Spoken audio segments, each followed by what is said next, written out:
इतने सारे हो गए, 5 मिनट में वापस आना।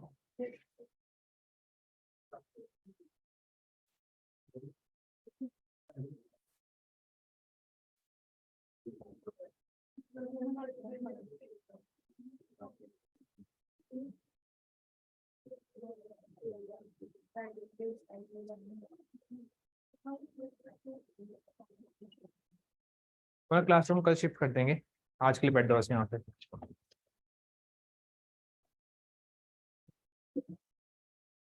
कल टेस्ट दिया आप लोगों ने? है ना? इजी लगा डिफिकल्ट लगा? पता था।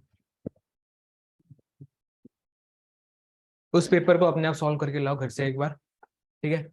आपने यहाँ पे टेस्ट दिया, पता नहीं बिना मदद के दिया कि मदद के साथ दिया, ठीक है? क्योंकि कुछ चीजें मेरे से भी छूट जाती है ना, देखना इतने पास पास अगर लोग बैठे हो तो आसपास नजर चली जाती है। पर इस बार अपनी मेहनत से एक पेपर सॉल्व करके लाना। जो नोट्स लिखवाए हैं उसकी हेल्प ले सकते हो, ठीक है? इंटरनेट में क्वेश्चन सर्च मत करना, इंटरनेट में कंसेप्ट सर्च करना। आफ्टरनून, ठीक है? क्वेश्चन मत डाल देना, अगर तुम क्वेश्चन डालोगे तो मैं आंसर मिल जाएगा उसका बहुत डायरेक्टली, क्योंकि सारे प्रीवियस ईयर क्वेश्चन थे वो, ठीक है? क्वेश्चन टाइप मत करना, सिंपली जो चीज लिखी हुई, जो स्टेटमेंट्स लिखी हुई है उनको समझने की कोशिश करना और उस पेपर को सॉल्व करके लाना, ठीक है? फिर कल हम उस पेपर को डिस्कस कर लेंगे अच्छे से। कल तक पेपर चेक भी हो जाएंगे, फिर हम डिस्कस भी कर लेंगे। अभी के लिए हम नया टॉपिक स्टार्ट कर रहे हैं।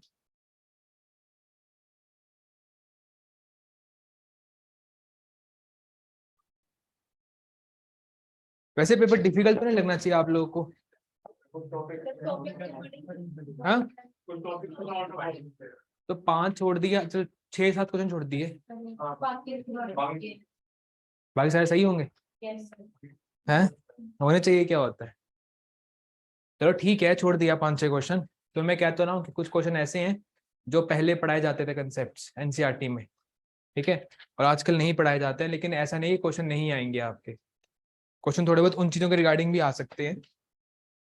तो इसीलिए जो क्वेश्चन आ रखे हैं मैंने एज इट इज वो आपके यहाँ पे पुट कर दिए। अगर कोई क्वेश्चन आपको उस शीट में 2 बार दिखा है, इसका मतलब ये है कि वो क्वेश्चन आपका प्रीवियस ईयर में 2 बार आया हुआ है, ठीक है? Today we are starting with the second topic of physical geography. The second topic is interior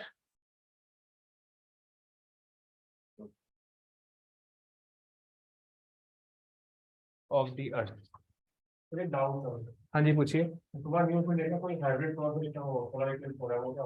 sorry, क्या हाइब्रिड? क्या hybrid solar? Hybrid solar eclipse check करना पड़ेगा। सोलर इक्लिप्स तो पता है, हाइब्रिड पता नहीं क्या होगा। वैसे हाँ, आज सोलर इक्लिप्स है, सुबह 7 से लेकर दोपहर के 2 बजे तक। मतलब एक्लिप्स तो एक्लिप्स है, दिखेगा नहीं, अलग बात है, बट वास्तु के हिसाब से उस समय बाहर नहीं निकलना चाहिए जब एक्लिप्स होता है, ठीक है? कुछ बुरा हो सकता है। नहीं, हाइब्रिड तो सच मुझे नहीं पता है, but yes today there is solar eclipse. India में विजिबल नहीं है, लेकिन एक्लिप्स एक्लिप्स है। सुबह 7 बजे चला हुआ है, तुम्हारा तो ग्रहण लग गया भाई साहब, अब कुछ नहीं हो सकता। चलो,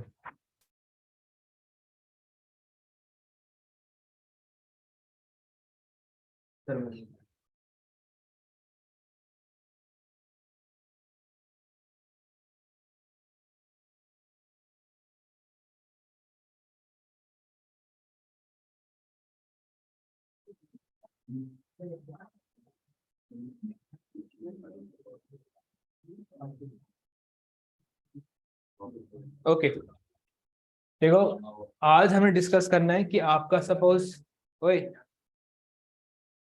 फालतू बात नहीं, जो आपका अर्थ का सरफेस है, ठीक है? इसमें माउंटेन्स भी हैं, प्लेन्स भी हैं, फिर कहीं पे आपका ओशन भी शुरू हो जाता है, लेकिन हमें पता है दिस इज नॉट ऑल, ठीक है?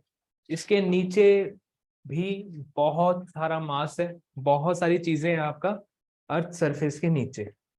तो हमारा मेन पर्पस इस चैप्टर में यही है कि आपका अर्थ सरफेस के नीचे है क्या एक्चुअल में, ठीक है? तो that is why we are giving the name interior of the earth.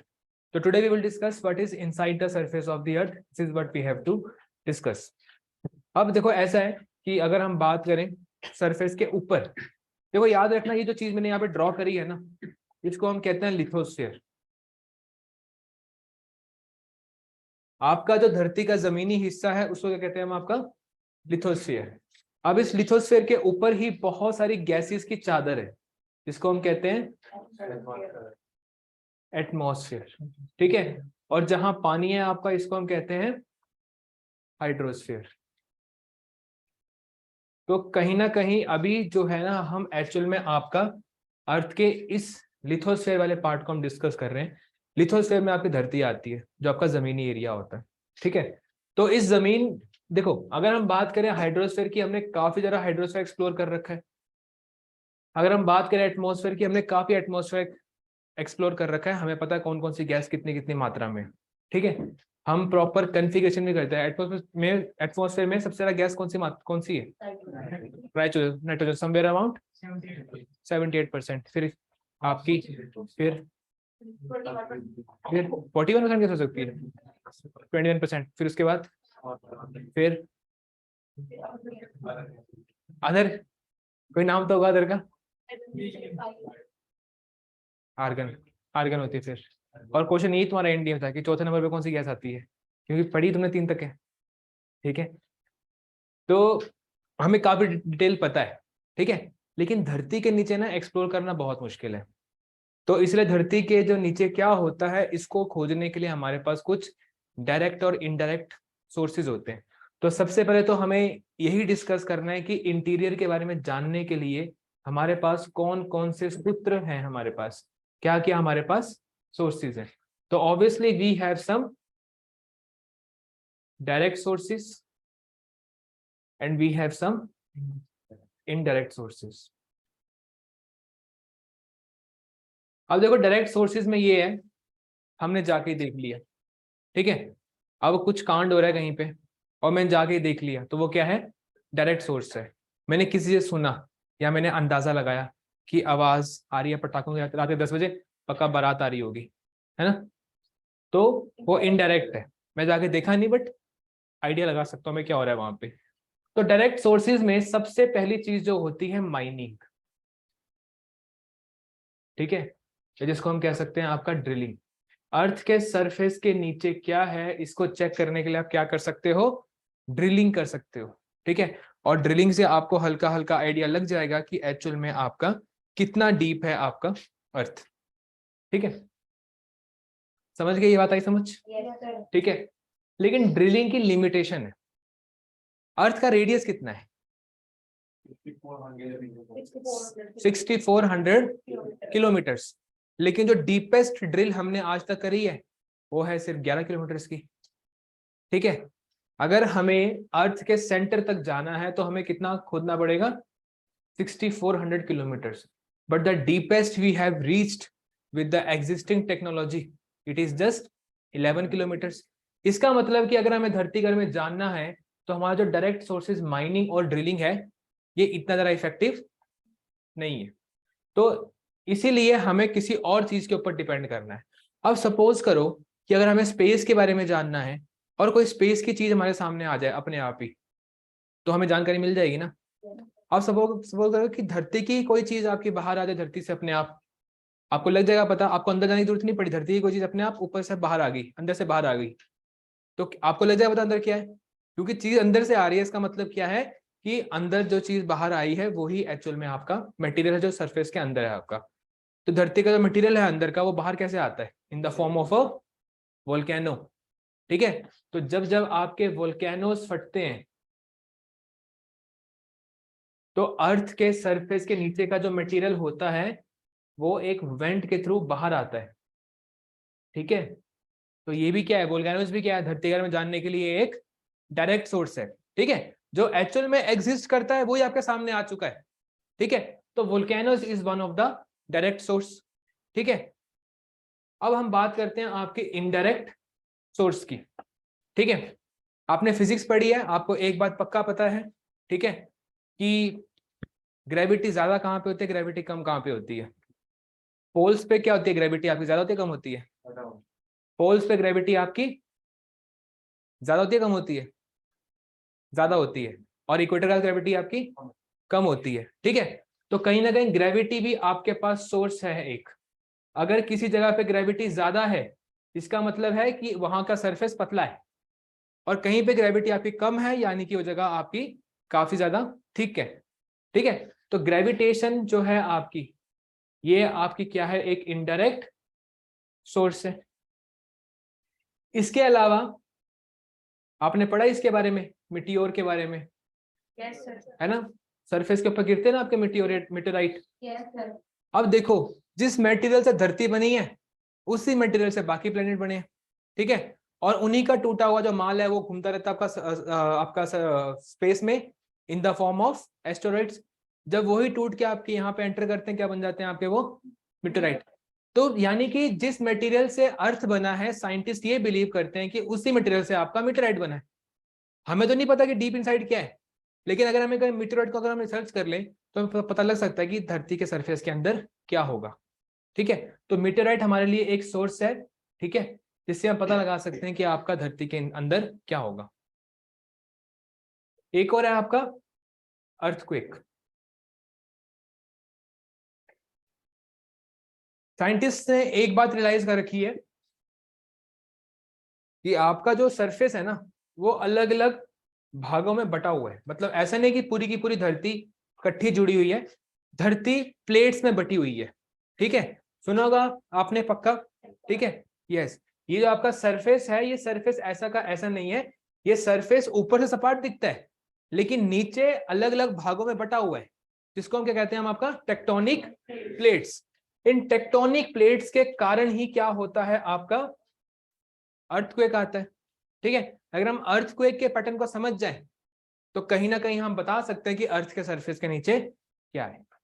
ठीक है, तो there are some sources direct and indirect, जिससे हम पता लगा सकते हैं कि आपका धरती के सरफेस के अंदर एक्चुअल में है क्या। यहां तक क्लियर है? yes, ठीक है, इस चैप्टर में इंटीरियर को समझने के लिए दो चीजें हम डिटेल में पढ़ेंगे। एक हम डिटेल में पढ़ेंगे वोल्केनोस, एक हम डिटेल में पढ़ेंगे आपके अर्थक्वेक्स। ठीक है, इस बार भी आपका अर्थक्वेक के रिगार्डिंग क्वेश्चन आया था, सितंबर में भी आपका अर्थक्वेक रिगार्डिंग क्वेश्चन आया था। एंड क्वेश्चन आया था आपकी अर्थक्वेक की वेव्स के रिगार्डिंग। आपकी अर्थक्वेक की दो तरह की वेव्स होती हैं, body waves and surface waves.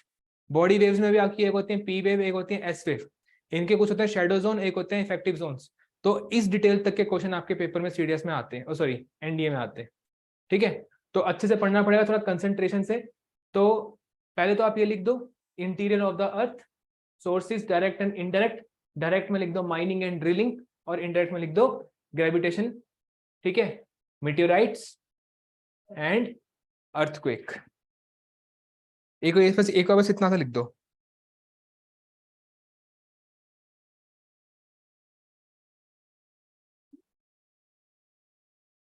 ठीक है, एक और चीज लिख दो, मैग्नेटिक फील्ड।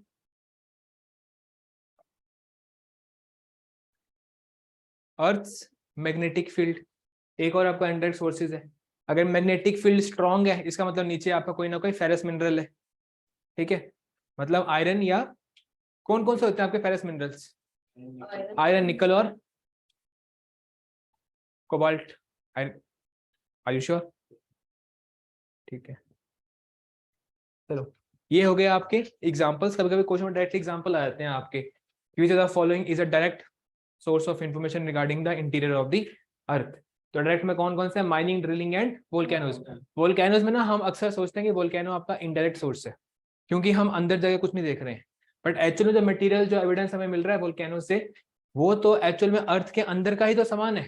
हम कोई तुक्का थोड़ी मार रहे हैं, खुद धरती के बाहर से कुछ ना कुछ मटेरियल आपका आया, आप उसको देख रहे हो, जिससे आपको लग रहा है पता कि आपका अर्थ के इनसाइड आपका एक्चुअल में है क्या। यहाँ तक डन है आपका? ठीक है, ओके। अब हम डिस्कस करेंगे आपका earthquakes. Just give the heading earthquakes.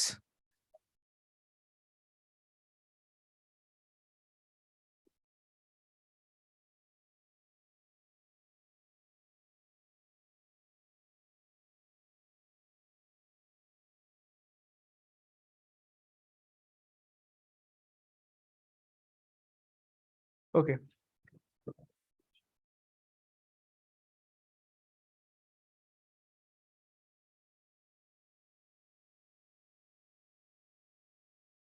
Okay. ओए, हाँ, क्या दिक्कत है?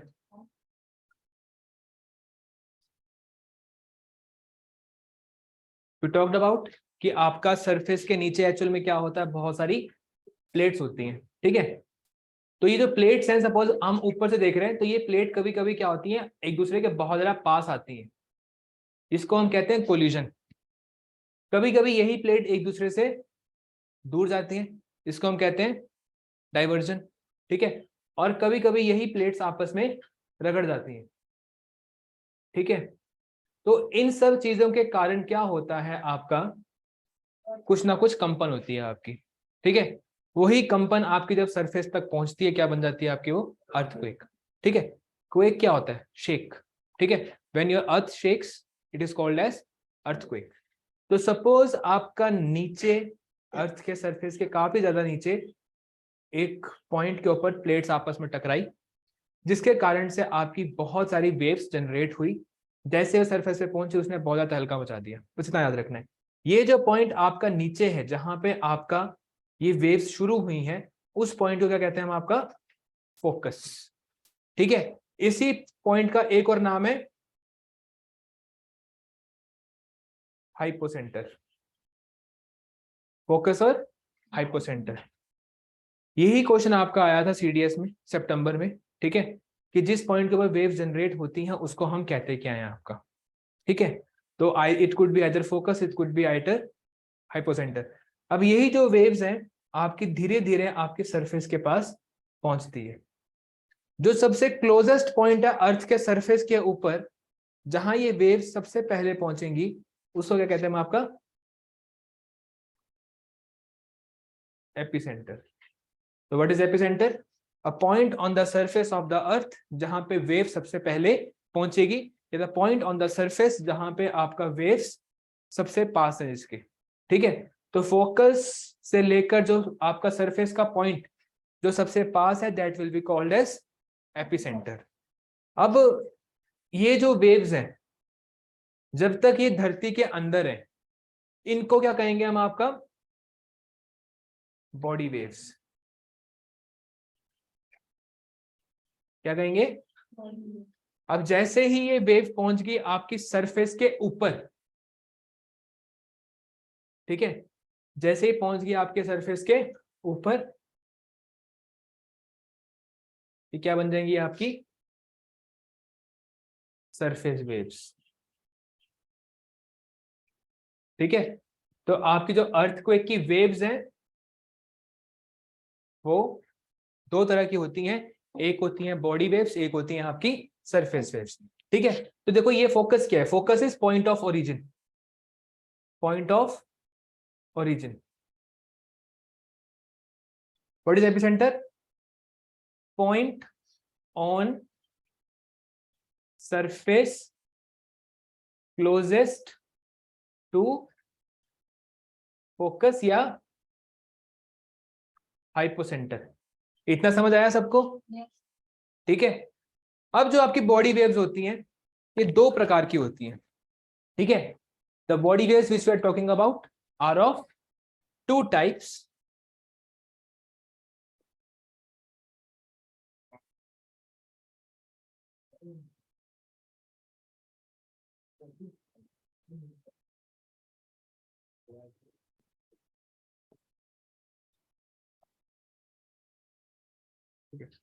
ये आया समझ?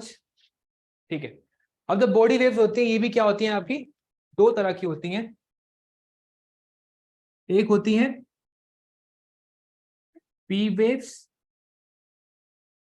एक होती हैं S waves,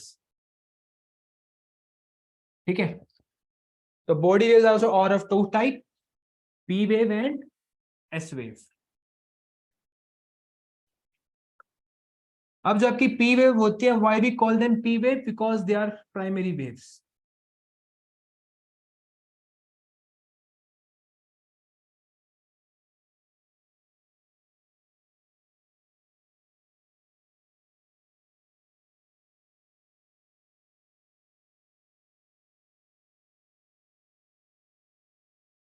Travels fastest. Why? travels through solid, liquid as well as gas. ठीक है, तीनों मीडियम से आपकी जो है ना ये पी वेव्स ये ट्रेवल कर सकती हैं। तो सरफेस के अंदर चाहे कोई गैस है, गैस के थ्रू भी ट्रेवल कर जाती हैं वेव्स। ठीक है, they are just like sound waves. Sound wave भी हर मीडियम में ट्रेवल करती है ना आपकी, तो these are just like sound waves. तो ये भी आपका क्वेश्चन बन सकता है कि साउंड वेव से सिमिलर कौन सी अर्थक्वेक वेव्स होती है? P waves, primary waves similar to sound waves.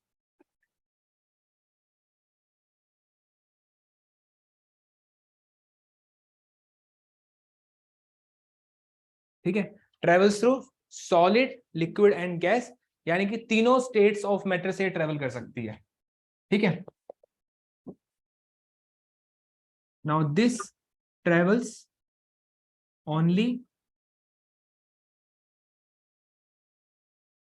Through solid state. ठीक है, एक और बात,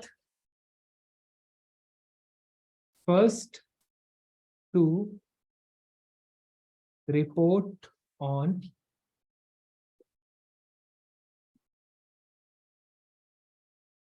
सिस्मोग्राफ।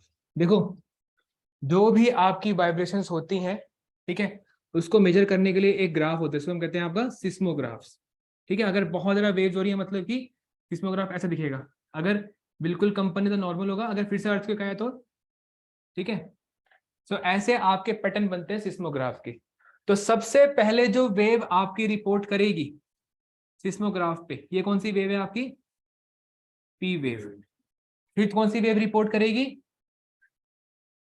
S waves. ठीक है, सबसे लास्ट में कौन सी रिपोर्ट करेगी? Surface waves. क्योंकि बॉडी वेव जैसे ही सरफेस पे पहुंचेंगी ये क्या बन जाएंगी आपकी? Surface wave. जैसे ही आपकी पी वेव और एस वेव, जैसे ही आपकी बॉडी वेव पहुंचेगी सरफेस के ऊपर, they will become surface waves. याद रखना, they are last to report on seismograph.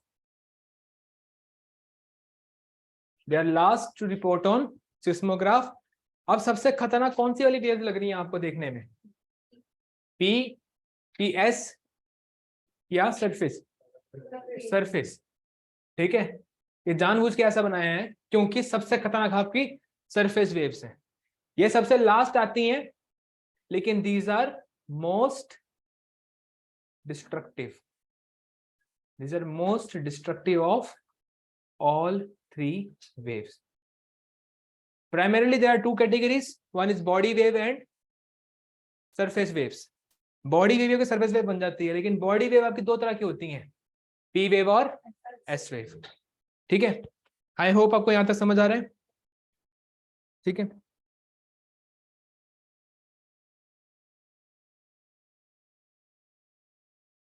और याद रखना ये भी ओनली मूव्स थ्रू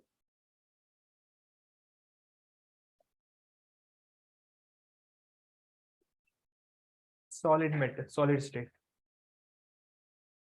ये भी सॉलिड से ट्रेवल करती है।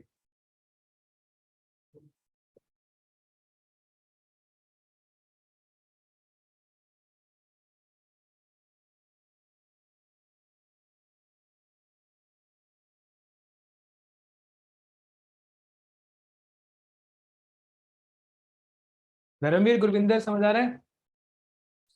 Yes sir. ओके,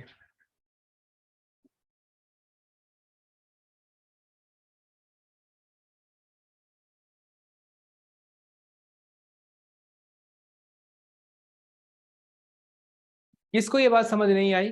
बिना किसी शर्म के, बिना किसी झिझक के पूछ लो मेरे से, किसी को ये बात समझ ना आई हो यहाँ तक? ठीक है, अब वेव में आपको दिखा नहीं सकता, वेव बस महसूस की जाती है। ठीक है, पता होगा आपको, जब आप डीजे के सामने खड़े होते हो तो थोड़ा लगता है ना ऐसे कुछ हुआ है, वो चीज दिखती थोड़ी है ना? वाइब्रेशन तो वेव्स आपकी होती है, दिखती नहीं है। ठीक है, जब आपका अर्थक्वेक भी होता है, हमें कंपन महसूस होती है, हमें कुछ दिखता नहीं है, but actually we are moving, हम हिल रहे होते हैं। ठीक है, तो it is only because of the waves. ठीक है, तो जब आपकी जिस पॉइंट के ऊपर आपका अर्थक्वेक ओरिजिन होता है, क्या कहते हैं उसको, फोकस और हाइपोसेंटर, उस पॉइंट के बिल्कुल ऊपर सरफेस में जो पॉइंट होता है it is called as epicenter. ठीक है, उसके बाद आपका जो एपिसेंटर से तक पहुंचने के लिए आपके कुछ वेव जनरेट होती हैं, क्या कहते हैं उसको हम, बॉडी वेव। एपिसेंटर पहुंचते ही क्या बन जाती है, ये सरफेस वेव्स। ठीक है, अब जो आपकी बॉडी वेव्स हैं दो तरह की होती हैं, प्राइमरी और सेकेंडरी, यानी कि P waves and S waves. सबसे फास्ट ट्रेवल करती हैं because they are similar to sound waves. ठीक है, सॉलिड लिक्विड गैस तीनों से करती है, सबसे पहले पहुंचती है सिस्मोग्राफ में, लेकिन डिस्ट्रक्शन इतनी ज्यादा नहीं होती है। सबसे डिस्ट्रक्शन किसकी होती है, सरफेस वेव्स की। ठीक है, आगे समझ यहाँ तक। ठीक है, अब हम डिस्कस करेंगे एक कंसेप्ट जिसको हम कहते हैं शैडो जोन।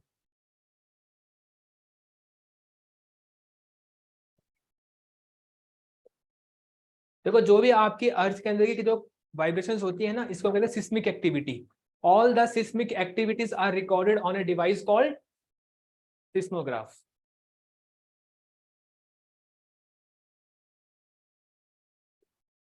ओके, अभी का जो कंसेप्ट है ना ये बड़ा इंपॉर्टेंट है, प्लीज ध्यान से सुनना। अगर आपको टाइम चाहिए पहले का पढ़ने के लिए, पहले का पढ़ने के 2 मिनट ले लो, क्योंकि अभी माइंड फ्रेश रखो अपना। ठीक है, हो सकता है ये चीज पहले में समझ ना आए, लेकिन आ जाएगी क्योंकि है आसान है।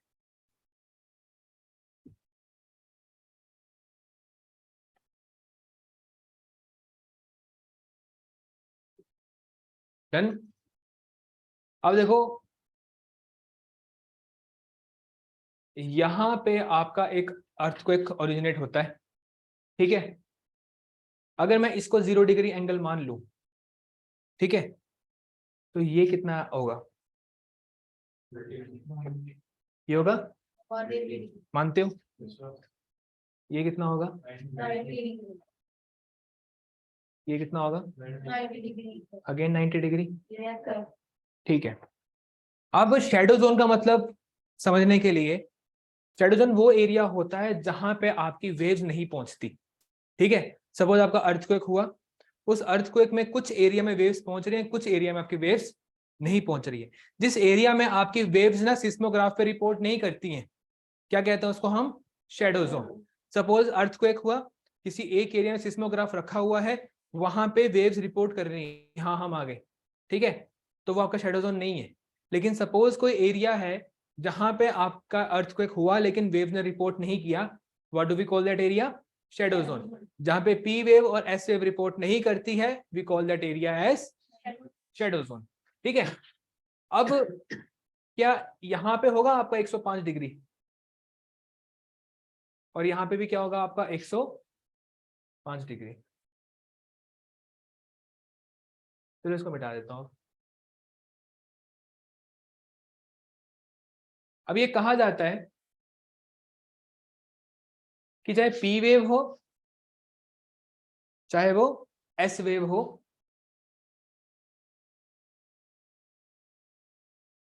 पॉइंट ऑफ ओरिजिन के 105 डिग्री तक दोनों ही वेव रिपोर्ट करेंगी। ठीक है, समझ गए।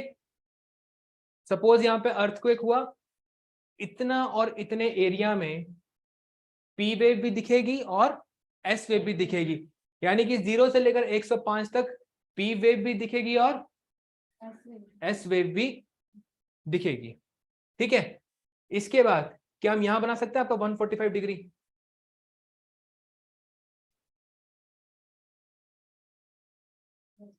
कहा जाता है कि आपका 105 डिग्री से लेकर 145 डिग्री तक ना पी वेव होगी ना ही एस वेव होगी। ठीक है, यह है आपका माइनस, और यहां क्या है, plus P wave plus S wave. ठीक है, आया समझ ये चीज, plus P wave plus S wave. ठीक है, तो यानी कि जो ये वाला एरिया है आपका 105 डिग्री से लेकर 145 डिग्री तक का, ये क्या बन गया आपका, शेडो जोन। समझे, यहां तक दोनों वेव्स ने रिपोर्ट किया। ठीक है, इस एरिया तक दोनों वेव्स ने रिपोर्ट किया 105 डिग्री तक, तो ये आपका कोई शेडो जोन नहीं है। अब 105 से लेकर 145 डिग्री तक किसी भी वेव ने रिपोर्ट नहीं किया, तो क्या बोलेंगे इसको हम? Shadow zone. अब 145 डिग्री से लेकर 180 डिग्री तक, ठीक है, सिर्फ आपकी पी वेव दिखेगी, एस वेव नहीं दिखेगी, ठीक है। जो पी वेव है आपकी 105 से लेकर 145 तक पी वेव भी नहीं है, ठीक है, लेकिन यहां पे क्या दिखेगी आपको? प्लस पी वेव, लेकिन माइनस एस वेव। आ रहा है कुछ समझ?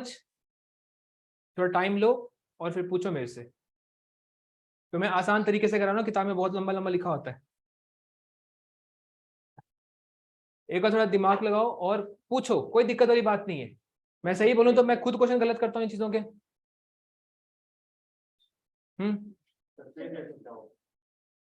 सॉरी, सरफेस वेव क्या? सरफेस वेव आपकी 105 डिग्री के बियॉन्ड नहीं जाती। पी वेव 105 और 145 तक नहीं दिखती, लेकिन 145 के बाद दिखती है, ठीक है। एक और इसको डायग्राम को देखो, ये समझ आया शैडो जोन क्या होता है? क्या होता है शैडो जोन?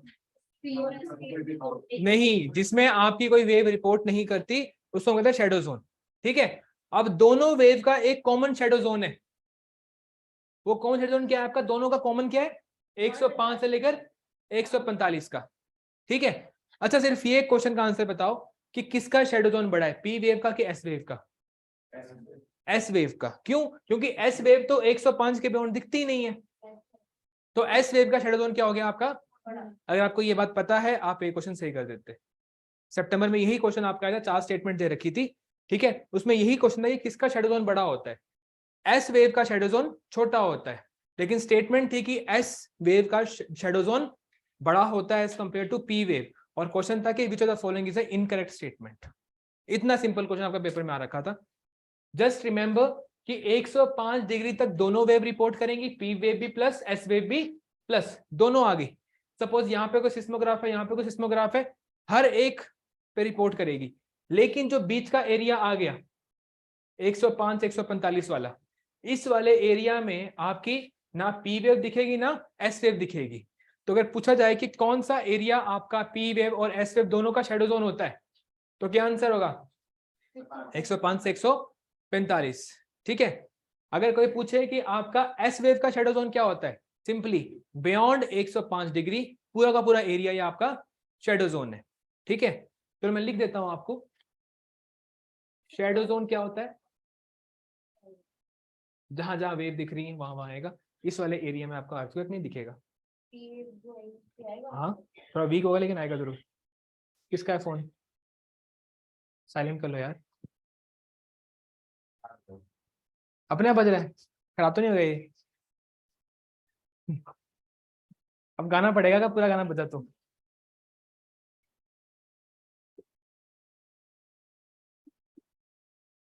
मैं पहली बार सुना ये गाना, किसने गाया ये गाना? हाँ,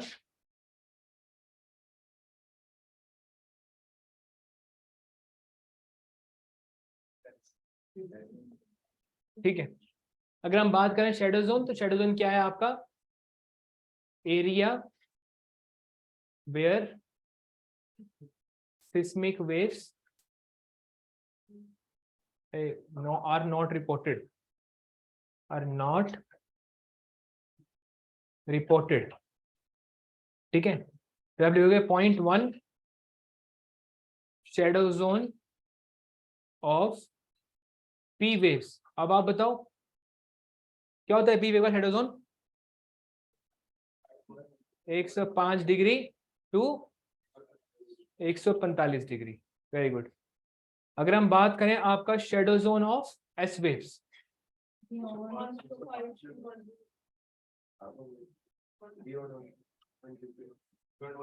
बियॉन्ड 105, यानी कि 105 के आगे ये दिखेंगे ही नहीं आपको, ठीक है। अब तीसरा, shadow zone of P waves is less than shadow zone of S waves. किसी भाई बंधु को इसमें यहां तक दिक्कत? पक्का? जब टेस्ट होगा फिर मत बोलना।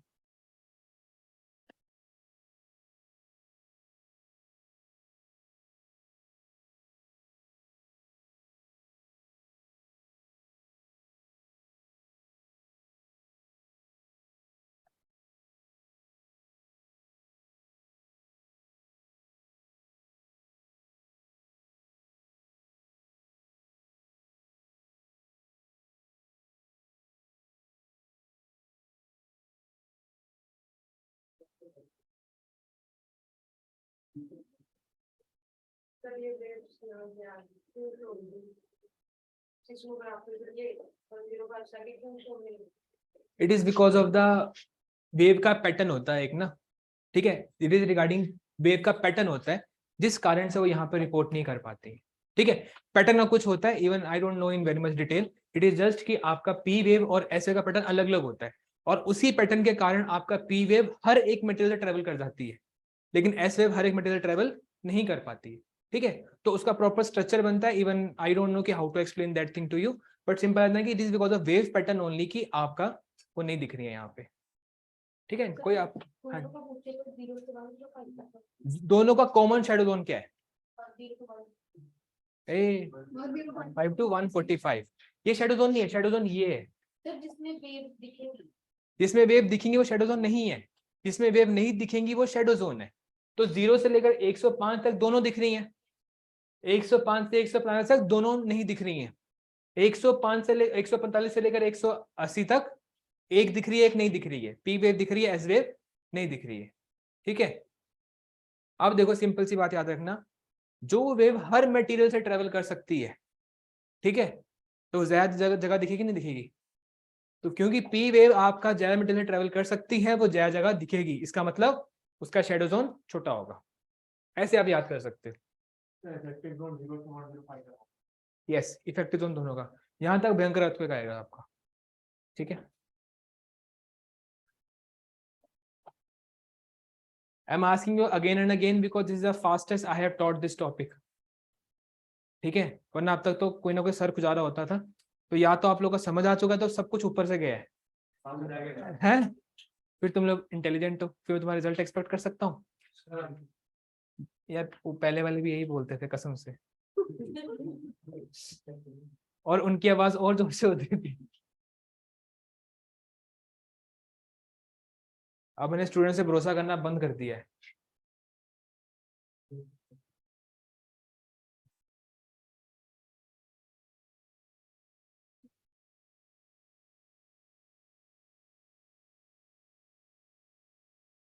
ठीक है, हमने अब तक क्या कर लिया आपका? वेरियस सोर्सेस,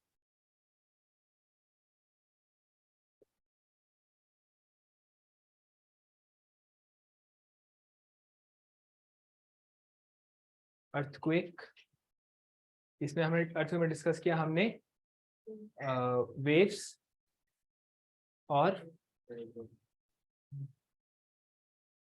शेडो जोन, और अब हम डिस्कस करेंगे आपका मेजरमेंट, ठीक है। अब आप बताओ कि आपका जो अर्थक्वेक की मेजरमेंट होती है, इसके लिए डिवाइस का इस्तेमाल होता है।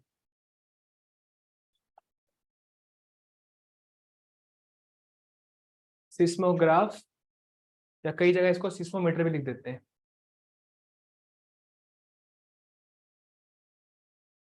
ठीक है। अब देखो सिस्मोमीटर आपको कोई ना कोई आंकड़ा देगा, लेकिन अगर स्केल भी आपको बता रही है कोई चीज इतनी लंबी है, ठीक है, या कोई चीज आपकी छोटी है, तो उसके लिए आपके लिए एक यूनिट होती है। यूनिट क्या होती है? Centimetre, inches, foot, kilometre.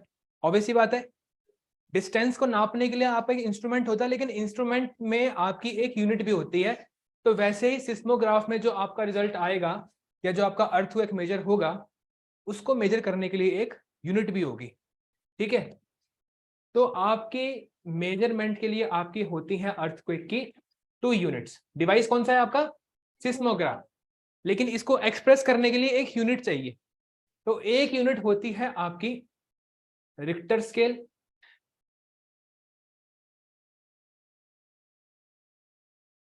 और दूसरी होती है आपकी मर्कैली स्केल।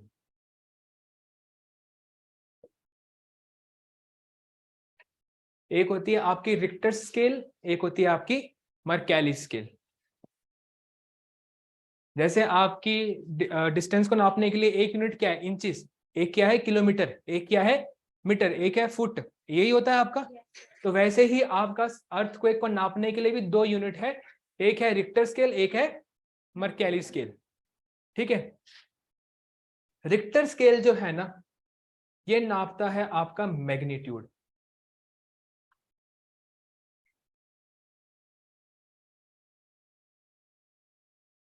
ठीक है, और मर्कैली स्केल नापता है आपका इंटेंसिटी। ठीक है, Richter scale measures magnitude while Mercalli scale measures intensity। अब दोनों में फर्क क्या है, मैग्नीट्यूड और इंटेंसिटी में फर्क क्या है? तो ये दोनों न्यूमेरिकल वैल्यू होती हैं। चलो आपका मैंने सवाल, हाँ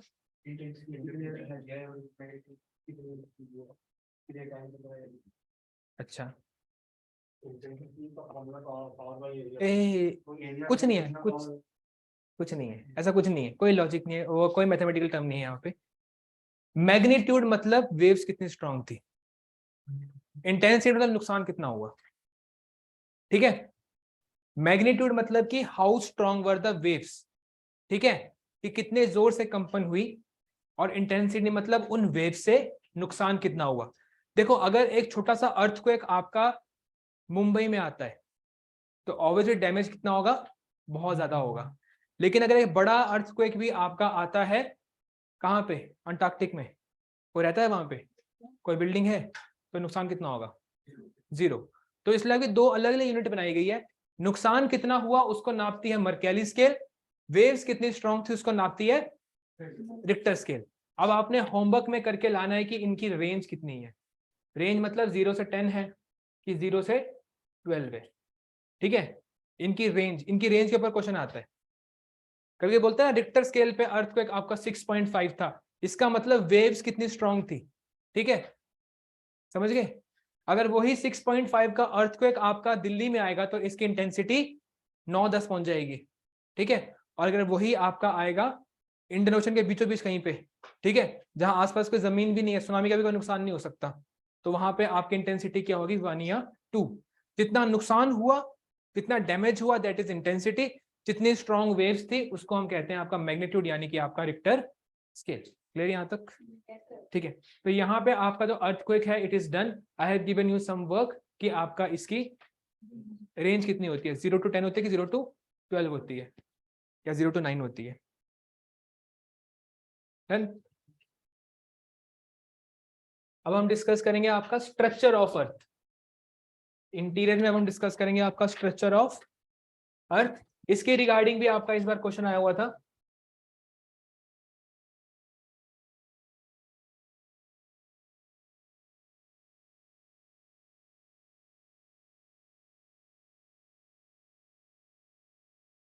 स्ट्रक्चर ऑफ अर्थ के लिए एक बड़ा कॉमन सा डायग्राम बनेगा आपका, बातें नहीं यार please.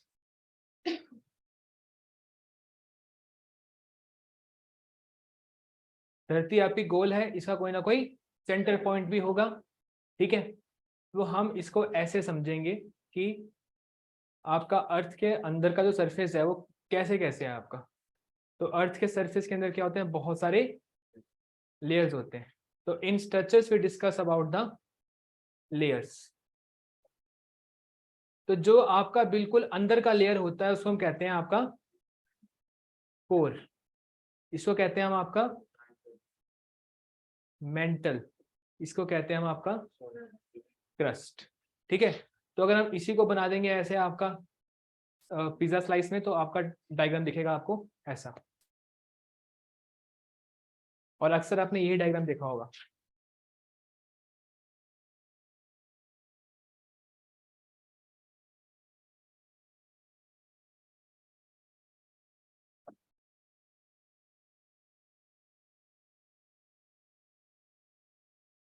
This is earth surface. इसके बाद आपका एक लेयर आता है, इसको हम कहते हैं क्रस्ट, ठीक है। So this part is crust. Then comes another layer, a very big layer, जो कि आपका 2700 किलोमीटर तक एक्सटेंड करता है। इसको हम कहते हैं आपका मेंटल। फिर अंत में आता है आपका कोर, यानी कि बिल्कुल आपका सेंटर का लेयर। अब क्रस्ट, मेंटल, कोर में आपका अलग अलग तरह का मटेरियल जो है वो पाया जाता है। कौन से स्टेज के ऊपर कौन सा मटेरियल पाया जाता है, कितनी मात्रा में पाया जाता है, इसके ऊपर क्वेश्चंस आते हैं। कौन सा लेयर में डेंसिटी ज्यादा है, कौन से लेयर में आपकी मटेरियल की डेंसिटी कम है, उसके ऊपर भी क्वेश्चंस आते हैं। जैसे ही एक लेयर खत्म होता है दूसरा लेयर शुरू होता है, उस पॉइंट को हम कहते हैं डिसकंटिन्यूटी, ठीक है। तो there are different type of discontinuity, like Moho's discontinuity, like Lehmann's discontinuity, Gutenberg discontinuity. अगर आपने पेपर देखा होगा इस बार का, आप पे क्वेश्चन आए थे लेमन, ठीक है, गटनबर्ग और मोहोस डिसकंटिन्यूटी के ऊपर। और खतरनाक बात यह है कि इस बार भी आए थे और सितंबर में भी आए थे। इसका मतलब है कि तुम्हारे बारे में नहीं आएंगे, ठीक है। लेकिन अब हर बार थोड़ी सेम क्वेश्चन डालता रहेगा, अगर 2 बार लगातार डाल दिया हुआ तो नहीं डालेगा ना बार बार, ठीक है। यही बात मैंने पिछले वाले को बोली थी, मैं कि पढ़ लो इसको, लेकिन मेरे को लगता नहीं क्वेश्चन आएंगे, क्योंकि इस बार क्वेश्चन डाल दिए हुए हैं। एंड बिलीव मी, सितंबर में एक क्वेश्चन आपका वेव्स के ऊपर आया था और एक क्वेश्चन आपका आया था डिसकंटिन्यूटी के ऊपर, और इस बार भी आपका यही क्वेश्चन आया, एक क्वेश्चन आया डिसकंटिन्यूटी के ऊपर, एक क्वेश्चन आया आपका वेव्स के ऊपर। तो हो सकता है तुम्हारे बारे में ना आए, ठीक है, बट फिर भी पढ़ रहे हैं हम, तो याद किया हुआ कुछ बुरा नहीं है। यहां तक समझ गए? Yes, sir. अब देखो, आपका जो क्रस्ट होता है ना, ये 2 तरह का होता है। एक होता है आपका continental crust,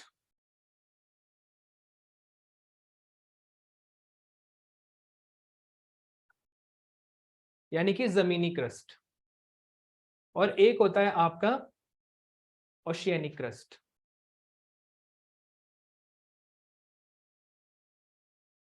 So there are 2 type of crust, one is continental crust, one is oceanic crust, ठीक है। अब दोनों में फर्क क्या है? पहली बात तो ये है कि आपका कॉन्टिनेंटल क्रस्ट की जो थिकनेस होती है वो आपके ओशियनिक क्रस्ट से ज्यादा होती है। आपको दिख ही रहा है, क्योंकि आधा चीज क्या खा गई, पानी खा गई। तो क्रस्ट कितना है, क्रस्ट की थिकनेस आपकी बहुत ज्यादा कम है। क्रस्ट की थिकनेस सबसे ज्यादा कहां पे होती है, जहां पे माउंटेन होती है। तो वर्ल्ड की हाईएस्ट माउंटेन कहां पे है? हाँ, नेपाल में। हाँ ठीक है, नेपाल में, ठीक है। तो सबसे ज्यादा थिकनेस कहां पे हुई क्रस्ट की आपकी? नेपाल में, ठीक है। तो थिकनेस आपकी रेंज करती है, काफी ज्यादा वैरायटी होती है उसकी, काफी ज्यादा वैरायटी होती है आपकी। ओशियनिक क्रस्ट की थिकनेस कम होती है, कॉन्टिनेंटल क्रस्ट की थिकनेस ज्यादा होती है। एक और बात आपने लिखनी है, कॉन्टिनेंटल क्रस्ट को हम कहते हैं सियाल,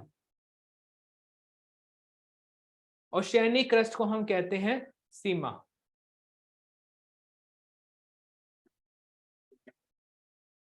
सिलिका एल्यूमिनियम, सिलिका मैग्नीशियम। आपका जो ओशियनिक क्रस्ट होता है वहां पे 2 सबसे मेजर मिनरल कौन से मिलते हैं, सिलिकॉन और मैग्नीशियम। पर एम है लिख दिया हमने यहाँ पे, ठीक है, बट बुक्स में ऐसा ना सीमा, ठीक है। इतनी साइंस आती है मेरे को भी कि, ठीक है। एल क्या होता है फिर? ठीक है, शुक्र है, ये तो सही रखा है, ठीक है। तो एल्यूमिनियम Al और सिलिका Si, ठीक है। तो आप साइड में लिख सकते हो कि आपका कॉन्टिनेंटल क्रस्ट में 2 मिनरल आपको सबसे ज्यादा मिलते हैं, सिलिका और एल्यूमिनियम, और यहाँ पे ये। तो आपके अर्थ के क्रस्ट में कौन सा मिनरल सबसे ज्यादा होगा आपका अर्थ के क्रस्ट के अंदर? सिलिकॉन, ठीक है। सिलिकॉन बहुत बड़ी मात्रा में पाया जाता है आपका, ठीक है।